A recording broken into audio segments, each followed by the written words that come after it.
Welcome to the Catholic Table Talk podcast. This is where everything Catholic is on the table. New episodes Thursdays at 9 a.m. Eastern on most podcast platforms. Here's your host, William Sauber. Welcome back to the podcast, everyone. Here with episode over 200 episodes, I should say, here in progress. Again, flying solo by myself. And today we might include, I'm not sure just yet. We'll see what the Lord wants me to do. But we might conclude this series that I'm doing. And if you're just joining us, I've been doing a series on kind of just the evil in the world, what's been happening lately. Um, we are people of hope, not people of grief. What's happening in churches around the world, what's happening just in the local area. And today we'll kind of do more of an international sense. And again, I've been listening to a lot of Catholic Talk Radio on this topic. And the more I listen to it, the more it's like, hey, this guy being brought to attention because there is a persecution in the world today, and there's a lot of, basically modern day martyrs almost. For almost it is for the church. So we can't let them go unrecognized. So again, we have a couple of quick, very short articles actually, from our Sunday visitor again. And also, folks, I just want to throw this bit in there. If you have a short topic or a speaker request, please email us at catholictt@gmail.com. Also, just let me know in the comments below or email us to get a hold of us. Uh, how are we doing? Are you enjoying this content that I produce by myself? More of the articles. I know, and this is where you get a lot of people get their sources or the news from, especially in Catholic Talk radio shows. But what do you think? Do you enjoy having me do this, or should I focus on something else by myself? Particularly by myself. I mean, it's okay with when we have a speaker, but when I'm by myself, are you enjoying this content? Do you want something else? Let me know in the comments below, or get a hold of me somehow. So again, Dr. George Saguma as a family physician and medical doctor. Find more at drgeorge.com. Practices holistic health and healing. He visits prisons and he brings the good news to the prisoners. So find more at drgeorge.com. Again, Dr. George, thank you for being a sponsor of Catholic Table Talk podcast. Also, our website, CatholicTableTalk.com. Check us out for our updates on the podcast. So, let's dive in real quick. I mean, on the title, it says, Pope, erects a new diocese in China. Now, of course, a lot of people, and I'm sure you know, hopefully know, if you don't know, this is really good to know. I mean, that China is probably one of the worst countries in the world for kind of free of religion, right? I mean, what communists. So basically, no religion besides what they want you to do and think and believe. So, lots of prostitute Christians, lots of disappeared people. Just not a good deal over there.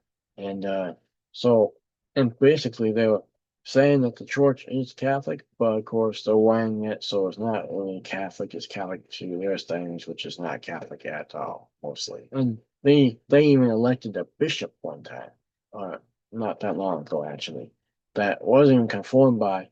Can't remember if that was when Pope Francis was still lit with us, or if that was Pope Leo just took over. But Pope Leo just this past about a week ago, when this episode airs, again, he established a new diocese in China, which I mean, for an applause. I mean, that's what you need to do. And a new diocese, a new bishop. So please, again, if something has it happen to him already, or I mean, I'm sure a lot of pushback away. Again, please pray for Pope Leo. Please pray for this new diocese. Please pray for the Catholic Church in China to become Catholic again. And please pray for this bishop and all the good, priests and deacons and all the laity who are, just practicing the faith in secret and trying to, just live out their discipleship. Talk about being a disciple of Jesus and at times. Look at that country. Also, Nicaragua will have in just a bit as well. Well, again, from our Sunday visit to it, from City with it, Catholic News Service, Pope Leo formally suppressed two dioceses in China, and elected, suppressed two dioceses, I should say, and elected a new one. So you got rid of two. Okay, I have to think there again. Which Hawaii had been operating without the Vatican's consent. Exactly, like I was just talking about. With a desire to promote the pastoral care, care of the Lord's flock and to attend more effectively to a spiritual well-being, Pope Leo decided to surpass the diocese of Isaiah and Zioi. I'm just not good at Chinese or Japanese names. Poland or really anything. And to react, the new diocese of Zanakuwa, the Vatican Press Office said September 10th, 2025. The two former dioceses had been established by Pope Pius in 1946. The Vatican Press Office said Pope Leo had made the decision July 8th, the same day he had nominated a bishop of a new diocese, Father Joseph Wen Sarun, having approved his candidacy with the framework of the provisional agreement between the Vatican and the Chinese government. Actually, the provisional agreement, which was never been published, was first signed in 2018 and outlines procedures for ensuring that Catholic bishops elected by the Catholic community in China are approved by the Pope before the ordinations or installations. The agreement was renewed in October 2024 for a 4-year period, which awesome if that's true, but if the China can keep its word. That's the thing. But hopefully it can. A new bishop, age 62, receives his episcopal ordination September 10th, just a week or so ago. The Vatican said he had attended the Clerical Seminary in Hebrew and was ordained to the priesthood May 24th, 1990, from the Diocese of Zhejiang, one of them that was just erased. He later also ministered to the Diocese of Zhejiang. Asia News, a news agency promoted by the Pontifical Institute for Foreign Missions, had been reporting in May of 2021 that the Chinese government outright recognized Zhangkula as a diocese and that while not functioning as a bishop, Father Wayne Zenger already was coordinating pastoral activity there. Most of the territory of the two surpassed dioceses were incorporated into the new diocese of Zangua. The Vatican said just over 4 million people live within this diocesan boundary, and about 85,000 of them are Catholics. So not a good ratio, who are served by 89 priests.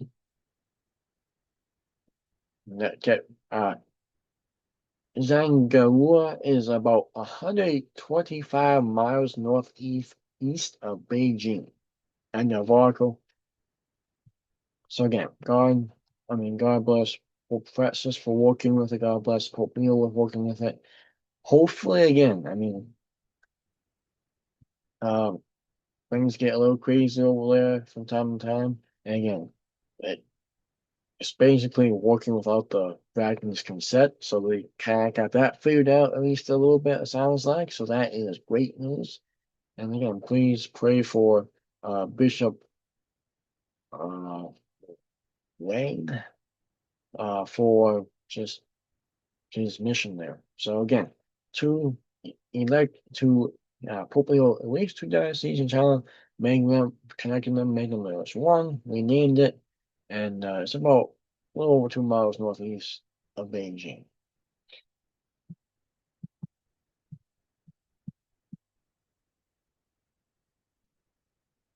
So next article is the decline in Nicaragua church attacks attributed to clergy not religious not allowed to report them. Oh, that sounds interesting. You might be thinking, and what them in the show notes? So down below in the description box, you can find them there. Click on them, read them yourself, share them. Well, share this episode, by the way, too, of course. This is from David Adrian. Attacks on the Catholic Church in Nicaragua has fallen in 2025. But a report on church persecution in the Central American country attributes the decline to few priests and religious reporting the crimes and harassment committed against them and church property. A total of 1,010 aggressions have been committed against Nicaragua churches since 2018, when protesters demanding the outskirts of ruling Sandinista regime erupted, according to Martha Patricia Malone, a Nicaragua lawyer in exile who tracks church persecution. That number fell just 32 so far in 2025, down from a high of 321 attacks in 2023. Lawyer Malone said in the seventh edition of her report, Nicaragua, a persecuted church. The decline in numbers seen in 2025 does not mean that a cordial relationship is being established between the Nicaragua dictatorship and the Catholic Church, but rather that this is the stage of repression and the Church is detained, Molina said. So again, China and Nicaragua, not the best places to be Catholic. Also, Cairo, the one in Africa, that's a terrible place right now too. Terrorists gains one in the country, massacring people in churches and um, executing, I believe, Catholics as well. So again, it's not a great time, and I think that's the eastern side of Africa. Not good either. Under no circumstances can the clergy report the abuses and daily surveillance to which they are subject. They don't publicly express their suffering due to the threats they receive from members of the national police. She said, report now in its seventh edition. The Catholic Church has faced intense persecution since 2018 when parishes and universities sheltered protesters and from the premises from police and parliamentarians later accompanying the families of political prisoners. Nicaragua Bishops' Conference covered a national dialogue seeking new elections and an exit from the crisis, but withdrew due to bad faith by then President Daniel Abdullah and now co-president with his wife Rosario Molina. Schools, universities, and charitable projects have been seized or shuttered, while spying on clergy and churches and church services is wife. Some 16,500 some precaution processions and expressions of popular piety have been prohibited.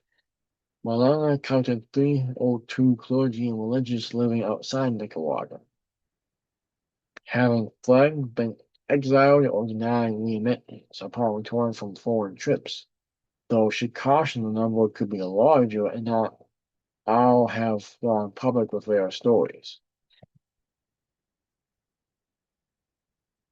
4 bishops are among those living in exile.